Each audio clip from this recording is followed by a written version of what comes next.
Hi guys. तो guys यहाँ पे मैं अब तक कोई ट्रेड ही नहीं लिया क्योंकि मुझे ट्रेड मिला ही नहीं, और यहाँ पे मैं अब तक वेट ही कर रहा हूँ ट्रेड मिलने का। तो गाइस यहाँ पे देखो, अब तक मुझे कोई ट्रेड ही नहीं मिला, और यहाँ पे जो गाइस 45,600 की जो लेवल है वो रेजिस्टेंट की तरह काम कर रही है यहाँ पे। और यहाँ से 3-4 बार मार्केट पलट गई है, और यहाँ पे मार्केट पलटने के चांस बहुत हाई रहते। तो गाइस मेरा जो आज का व्यू है वो मैं बुलिश व्यू लेके चल रहा हूँ, और मुझे सिर्फ और सिर्फ यहाँ पे बुलिश ट्रेड लेने हैं। और यहाँ पे 45,600 की पुट मेरे रडार में थी जब बैंक निफ्टी यहाँ पे मार्केट ओपनिंग हुआ तभी। तो गाइस मार्केट के खुलते में ट्रेड अवॉइड करने लगा हूँ यहाँ पे कुछ, क्योंकि वहाँ पे गाइस प्रोबेबिलिटी होती है जीतने की, तभी वहाँ पे वो ट्रेड चलते हैं। नहीं तो वहाँ पे क्या होता है, स्टॉप लॉस हिटने के चांस थोड़े बढ़ जाते हैं, क्योंकि मार्केट गैप अप देती है, गैप डाउन, और वहाँ पे 9:15 वाली कैंडल बहुत बड़ी मूवमेंट देती है, और वहाँ पे स्टॉप लॉस हिट होने के चांस थोड़े बढ़ जाते हैं। इसलिए मैं थोड़े वहाँ पे 9:15 वाले ट्रेड थोड़े अवॉइड करके चल रहा हूँ। दिन के बीच वाले ट्रेड में पकड़ने की कोशिश करता हूँ। और गाइस मैं यहाँ पे एक इंडिकेटर लगा के रखा है यहाँ पे, जो यूआरजेड का इंडिकेटर है यहाँ पे, शैंडलियर एक्सिट करके बोलते हैं उसको। तो यहाँ पे गाइस सिग्नल प्रोवाइड होते हैं बाय और सेल के, पर गाइस यहाँ पे हर सिग्नल नहीं चलेगा, यहाँ पे वही सिग्नल चलते हैं जो मार्केट सेंटिमेंट के साथ मैच होते हैं। जो पॉजिटिव ट्रेड मतलब मार्केट के अंदर न्यूज़ पॉजिटिव है तो वो सिग्नल पॉजिटिव सिग्नल वहाँ पे काम कर सकते हैं, नहीं तो फिर क्या होगा, वहाँ पे नुकसान होने के चांस थोड़े बढ़ जाते हैं। तो इसलिए हमें क्या करना होता है, मार्केट का मूड माहौल देखना होता है, और उसी हिसाब से हमें चलना होता है। तो मार्केट का मूड माहौल देखना होता है, ग्लोबल क्या चल रहा है, किस तरह से ग्लोबल सेंटिमेंट हमें नज़र आ रहे हैं, और उसी तरह यहाँ पे सिग्नल काम करते। यहाँ पे देखो गाइज, यहाँ पे बाय का एक सिग्नल आया था गाइज, यहाँ पे बाय का जो सिग्नल आया था वो अब यहाँ पे चला है। पर गाइज यहाँ पे डाउन साइड भी सिग्नल आया था, पर वो यहाँ पे चला नहीं, क्योंकि यहाँ पे कंफर्मेशन नहीं मिली। कंफर्मेशन मिलती तो वहाँ पे चलने की चांस होती, कंफर्मेशन नहीं मिलती क्लिक होके अब यहाँ पे मार्केट डे के हाई पे ट्रेड कर रही बैंक निफ्टी, राइट गाइज। तो हमें कंफर्मेशन मिलने के बाद ट्रेड करना होता है। यहाँ पे भी आया, यहाँ पे देखो गाइज, यहाँ पे आया 45,280 के आसपास, 290 यहाँ पे आया, कंफर्मेशन नहीं मिली, वहाँ से मार्केट पलट गई। फिर से डाउन साइड के यहाँ पे हमें कंफर्मेशन नहीं मिली, यहाँ से मार्केट पलट गई। पर गाइस यहाँ पे हमें कंफर्मेशन में ट्रेड लेने होते हैं, जहाँ पे कैंडल क्लोज रहेगा और यहाँ पे बाय का या फिर सेल का सिग्नल क्लियर हो जाएगा। तो हमें क्लियर सिग्नल पे इंटर करना होता है, कहीं भी इंटर करके हमें नुकसान नहीं करना होता। तो गाइज यहाँ पे जब क्लियर सिग्नल होगा तब हम एंटर कर सकते हैं, पर गाइज वो सिग्नल मार्केट सेंटीमेंट के साथ मैच होना चाहिए। आप कहीं पे भी एंटर कर जाएगा तो मेरे भाई वहाँ पे तुक्के नहीं चलते, यहाँ पे तुक्के पे और एजम्पशंस पे मार्केट नहीं चलती, क्योंकि यहाँ पे अगर आपका कॉन्फिडेंस ज़्यादा हो, जब पॉजिटिव साइड आपको ट्रेड में रहे तब वहाँ पे आप इंटर कर सकते हो, वहाँ पे चलने की चांस बहुत हायर रहती है। नहीं तो क्या होगा, नुकसान होने के चांस थोड़े बढ़ जाते हैं, और इस तरह से मार्केट के अंदर हर एक ट्रेडर को नुकसान होता है। तो नुकसान को बचने के लिए आपको न्यूज़ ढूंढनी पड़ेगी, मार्केट के साथ चलना पड़ेगा, मार्केट सेंटिमेंट के साथ चलना पड़ेगा, तब वहाँ पे चीज़ें समझ में आएगी। वहाँ पे गाइज अब यहाँ पे दो गाइज, अगर मुझे मेरा आज का व्यू बुलिश है तो मुझे बुलिश ट्रेड लेना है। मैं कब लूँगा, जब अब यहाँ पे डाउन साइड सिग्नल मिलेगा, ये वाली लेवल है यहाँ पे देखो गाइस 45,490 वाली लेवल जब ब्रेक होगी, यहाँ पे कंफर्मेशन आएगा, डाउन साइड मार्केट भागती जाएगी। जब यहाँ पे रिवर्सल का साइन मिलेगा, फिर से मुझे यहाँ पे जो बाय वाला सिग्नल दिख रहा है ऐसा ही सिग्नल मुझे यहाँ पे आएगा, तब मैं यहाँ पे इंटर कर सकता है।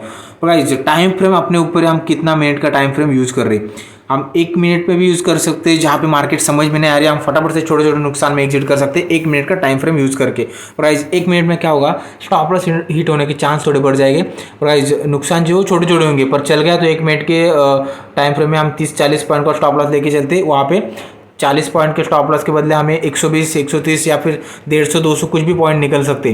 पर गाइस हमें ज़्यादा एंट्री नहीं करनी, या फिर हमें कचरा नहीं करना होता। यहाँ पे देखो, अब 1 मिनट का चार्ट में लगा के दिखा दो आपको एक बार।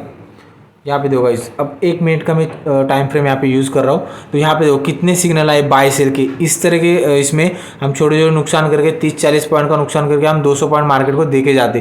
तो इस तरह से हमें बचना है, इसलिए हम 3 मिनट या फिर 5 मिनट का टाइम फ्रेम यूज़ कर सकते हैं, जो कि 1 या फिर 2 ही हमें 1 या फिर 2 एंट्री हो सकते हैं हमें वहाँ पे। और नुकसान भी हुआ तो हम एक लिमिटेड नुकसान हो सकता है, और अगर ट्रेड चल गया तो वहाँ पे हम 1:2 या फिर 1:3 का टारगेट लेके चल सकते हैं। मतलब क्या होगा, अगर 1:2 का हमारा टारगेट है तो हम नेक्स्ट ट्रेड के लिए वेट करेंगे।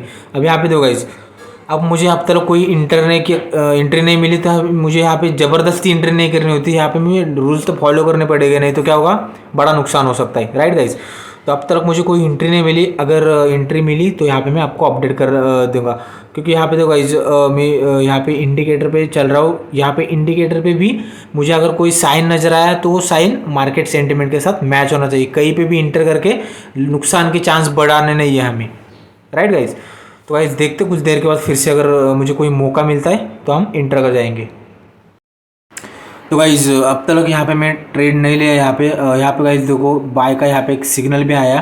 तो गाइज इस लेवल पे बैंक निफ्टी का टिकना बहुत मुश्किल है, यहाँ से गिर सकती है बैंक निफ्टी, इसलिए मैं यहाँ पे अवॉइड करके चल रहा हूँ।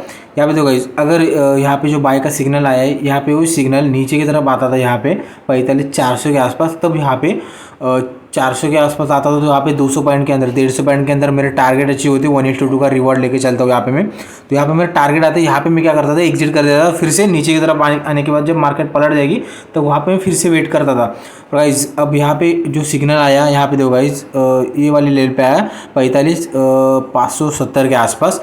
अब यहाँ से मार्केट ऊपर जाने के लिए रेडी, मतलब यहाँ से ऊपर जाएगी, पर यहाँ पे रेजिस्टेंस वाला एरिया है जो 45,600 के आसपास चल रहा है। यहाँ से 100 पॉइंट ऊपर जाएगी, वहाँ से भी नीचे आ सकती है, वहाँ पे मेरा ट्रेलिंग स्टॉप लॉस सकता है।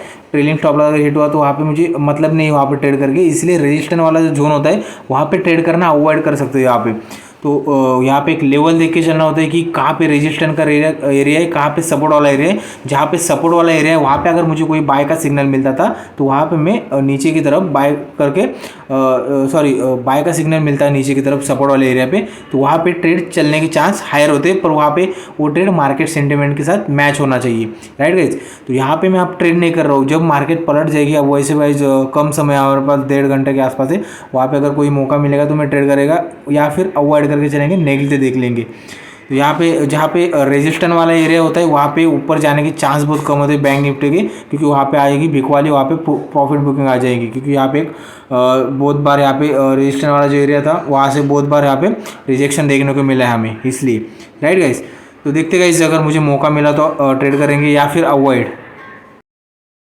तो गाइज़ यहाँ पे मुझे इंट्री नहीं मिली, पर गाइज़ मुझे सिग्नल तो मिला था, पर वहाँ पे मुझे इंटर नहीं करना था, क्योंकि वहाँ पे मैं रेजिस्टेंस वाले एरिया में था। यहाँ पे दो गाइज़ अब यहाँ पे, हाँ तो यहाँ पे गाइज़ एक सिग्नल आया था यहाँ पे, तो ये वाली जो गाइज़ ये वाला जोन है रेजिस्टेंस वाला जोन है, और वैसे भी यहाँ पे मार्केट बंद होने का समय हो चुका है, और यहाँ पे मुझे इंटर नहीं करना था। जैसे मैं बोला कि यहाँ पे मुझे 45,400 के आसपास अगर बैंक निफ्टी आएगी, यहाँ पे मुझे कहीं ना कहीं अपसाइड सिग्नल मिलेगा, तो यहाँ पे मुझे जो रेजिस्टेंस वाला एरिया है यहाँ पे मेरे टारगेट आ जाते थे, और यहाँ पे मैं एग्जिट करता था, प्रॉफिट बुक करता था। गाइज़ बैंक निफ्टी 250-300 पॉइंट के अंदर ट्रेड कर रही है वहाँ पे, और वहाँ पे मेरे टारगेट नहीं आते थे। यहाँ पे ट्रेलिंग स्टॉप लॉस हिट होता था, क्योंकि रेजिस्टेंस वाला एरिया है, वहाँ पे क्या होता है बैंक निफ्टी वहाँ पे जो लेवल होते हैं वो तोड़ने की कोशिश करती है, पर वहाँ पे वो लेवल टूटते नहीं, क्योंकि इंपॉर्टेंट लेवल होते जहाँ पे तो जहाँ पे वो इंपॉर्टेंट लेवल होते वहाँ पे बैंक निफ्टी ऊपर की तरफ अगर ब्रेक होता है तो वहाँ पे ऊपर की तरफ बड़ा मूव आ सकता है, पर वहाँ पे रिजेक्शन लेता है तो वहाँ पे प्रॉफिटेबल होने के चांस थोड़े कम होते हैं, तो इसलिए वहाँ पे अवॉइड करके चलने होता है। कहीं पे भी इंटर नहीं करना होता। अगर हमें यहाँ पे सिग्नल मिल रहा है, बाय साइड का सिग्नल मिल रहा है, तो वो signal support and resistance zone के आसपास कहीं पे दिख रहा है, वहाँ पे देखना पड़ेगा। अब यहाँ पे बाय का सिग्नल मुझे सपोर्ट जोन के आसपास दिखता है, तो वहाँ पे मैं इंटर करता था।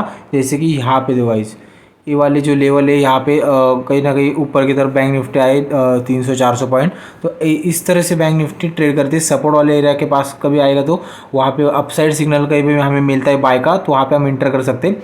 जब रेजिस्टेंस वाला एरिया है यहाँ पे अगर मुझे नेगेटिविटी मार्केट के अंदर और यहाँ पे मुझे कोई डाउन साइड सिग्नल मिलता है जो सेल साइड का सिग्नल देगा मुझे, तो वहाँ पे रेजिस्टेंस वाले एरिया पे बैंक निफ्टी का नीचे आने का चांस बहुत हायर हो जाता है। तो इसीलिए सपोर्ट रेजिस्टेंस को पकड़ के चलना होता है, और उसके साथ साथ मार्केट सेंटिमेंट के साथ चलना होता है।